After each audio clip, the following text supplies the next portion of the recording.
حضرت امام الائمہ سراج الامہ کاشف الغمہ سیدنا نعمان ابن ثابت امام اعظم ابو حنیفہ رضی اللہ تعالیٰ عنہ کا بھی ہے کہ یہ لیلۃ القدر جو ہے یہ 27ویں شب ہے، اور اللہ کے پیارے محبوب علیہ السلام نے ارشاد فرمایا کہ اس رات کو جو بندہ مومن کثرت کے ساتھ نوافل ادا کرے گا اور ایمان و احتساب کے ساتھ، غفر لہ ما تقدم من ذنبہ، تو اس کے گزشتہ گناہوں کو اللہ تعالیٰ معاف فرما دے گا۔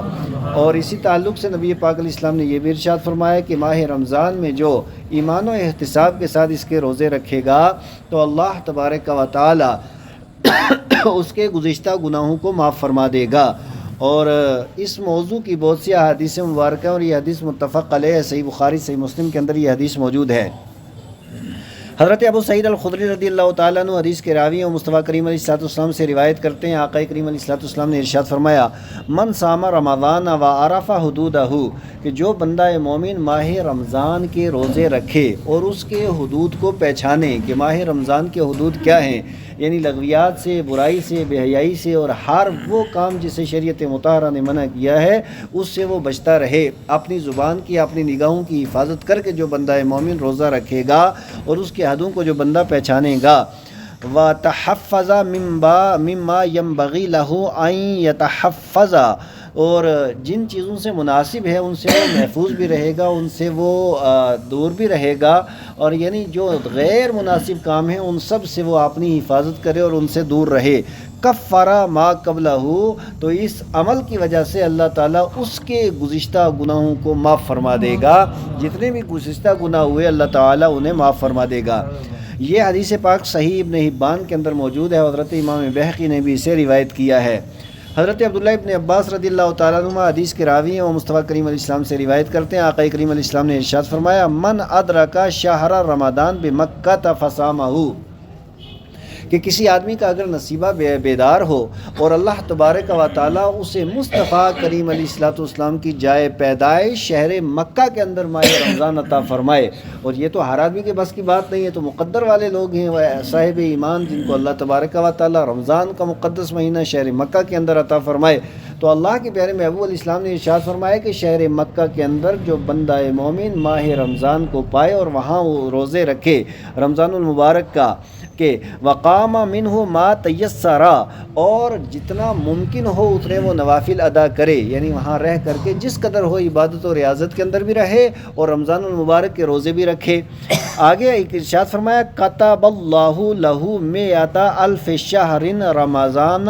فی ما سواہ، اور اس کے علاوہ دنیا کے کسی خطے اور کسی علاقے کے اندر اگر وہ ماہ رمضان گزارے تو اللہ تبارک و تعالیٰ اسے 1,00,000 ماہ رمضان کا ثواب عطا فرمائے گا، یعنی 1,00,000 مہینوں کے روزے رکھنا کسی دوسرے مہینے میں، اور وہ بھی رمضان، کیونکہ رمضان کے اندر تو نیکیاں بھی زیادہ ہو جاتی ہیں نا، تو ایک رمضان کا مقابلہ شہر مکہ کے اندر صرف ایک رمضان جو بندہ گزارے اور عبادت و ریاضت کرے تو اللہ تبارک و تعالیٰ اتنا ثواب اس بندہ مومن کو عطا فرمائے گا۔ اور صرف اسی پہ بس نہیں، وَكَتَبَ لَهُ بِكُلِّ يَوْمٍ عِتْقَ رَقَبَةٍ، اور اللہ تبارک و تعالیٰ ہر دن ایک غلام آزاد کرنے کا اسے ثواب بھی عطا فرمائے گا۔ وَبِكُلِّ لَيْلَةٍ عِتْقَ رَقَبَةٍ، اور ہر رات کو، یعنی دن کو الگ اور رات کو الگ، گویا کہ 60 غلام آزاد کرنے کا اللہ تعالیٰ اسے ثواب بھی عطا فرمائے گا۔ وَكُلَّ يَوْمٍ حُمَلَانَ فَرَسٍ فِي سَبِيلِ اللَّهِ، اور ایک گھوڑے کے اوپر جتنا ساز و سامان آتا ہے اتنا راہ خدا میں خرچ کرنے کا اللہ تعالیٰ ثواب بھی عطا فرمائے گا۔ وَفِي كُلِّ يَوْمٍ حَسَنَةٌ وَفِي كُلِّ لَيْلَةٍ حَسَنَةٌ، رات کو بھی اللہ تعالیٰ نیکی عطا فرمائے گا اور دن کو بھی اللہ تبارک و تعالیٰ اس بندہ مومن کو نیکی عطا فرمائے گا۔ اور یہ سنن ابن ماجہ کے اندر یہ حدیث پاک موجود ہے۔ حضرت سیدنا ابو ہریرہ رضی اللہ تعالیٰ عنہ روایت کرتے ہیں، مصطفیٰ کریم علیہ السلام نے ارشاد فرمایا، اوتیت امتی 5 خصال فی رمضان،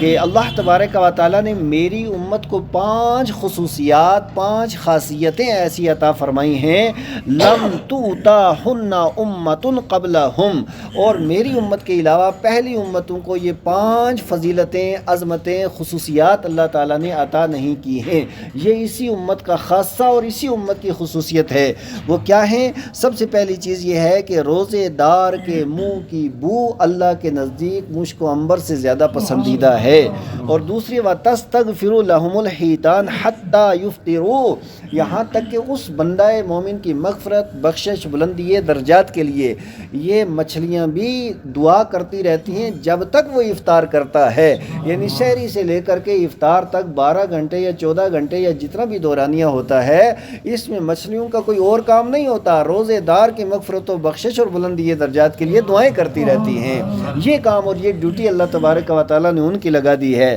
وَيُزَيِّنُ اللَّهُ عَزَّ وَجَلَّ كُلَّ يَوْمٍ جَنَّتَهُ، اور ہر دن اللہ تعالیٰ روزے دار کی جنت کو مزین فرماتا رہتا ہے۔ یہ جنت کو مزین فرمایا، آپ دیکھیے کوئی بھی گھر ہو نا تو ہر گھر کی لائٹنگ، اس کی فٹنگ اور اس کی سیٹنگ، یہ ساری چیزیں ہوتی رہتی ہیں تاکہ گھر کی زیب و زینت کے اندر اور زیادہ اضافہ ہو۔ تو بندہ مومن کی جنت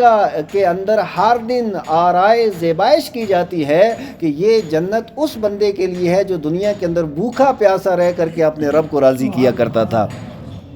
ثم یقول، اور پھر رب قدوس ارشاد فرماتا ہے، جنت سے خطاب بھی کرتا ہے، آرائے زیبائش تو جنت کی ہوتی ہے نا، پھر اس کو خطاب بھی فرماتا ہے کیا؟ یوشک عباد الصالحون ان یلقوا عنہم المعونہ ویسیروا الیک، کہ میرے بندے دنیا کے اندر رہ کر کے بڑے تھکے ہوئے نا، ان قریب تیرے اندر آ کر کے آرام کریں گے۔ یہ جنت سے اللہ تعالیٰ خطاب بھی فرماتا ہے۔ اور اس مقدس مہینے کے اندر جو سرکش قسم کے شیطان ہوتے ہیں ان کو قید کر دیا جاتا ہے،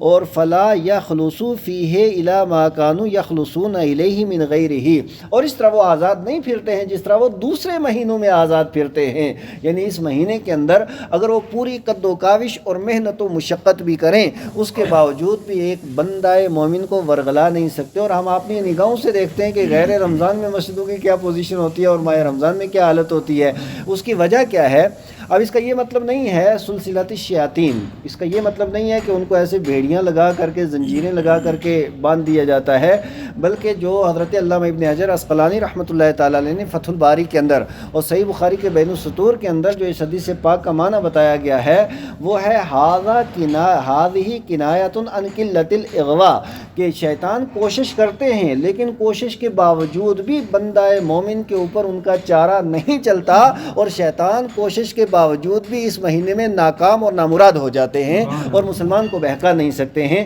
یہ عنایت اللہ تعالیٰ کی اس مقدس مہینے میں امت مسلمہ اور امت مرحومہ پر ہوتی ہے۔ اور آگے ارشاد فرمایا وَيُغْفَرُ لَهُمْ فِي آخِرِ لَيْلَةٍ،